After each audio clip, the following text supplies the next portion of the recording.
ঠিকমতো বলটা স্টেপিং হয়নি, ততক্ষণে অলি পরিশ্রমী এই ফুটবলার কিছুটা নেমে কিছুটা উঠে কামরান রাজু তার পায়ে বল এবং এটা চান্স। কি ঘটে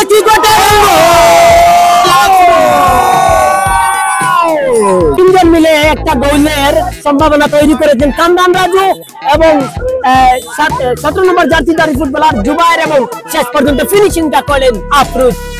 আর ওদিকে সময় যেন মানে কতটা দেয়া যায় সেই অপেক্ষা আছে মায়ের কুল। রেফারি তো তার আইনের কাছে আর কিছু করার নাই। আলী বেডে এবং লাকি দে বুইগাও, আর কিছু করার নাই।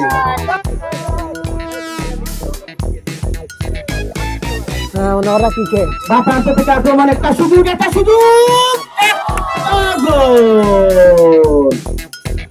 নায়কটা আপনি। আর আপনি আজকের এই জয়টা আপনি কাকে উৎসর্গ করবেন সেটা আপনার কাছ থেকে শুনি, যেহেতু আমরা মাইকে ঘোষণা দিয়েছি। অনেকেই আপনার মুখের দিকে তাকিয়ে আছে আপনার মুখে দুটি কথা শোনার জন্য। আসসালামু আলাইকুম। আসলে অসংখ্য ধন্যবাদ, বিশেষ করে যারা এই টুর্নামেন্টের আয়োজন করছে। আর আমি এই এলাকারই ছেলে, সুনামগঞ্জের ছেলে। আমি বাংলাদেশের বিভিন্ন মাঠে ফুটবল খেলে থাকি।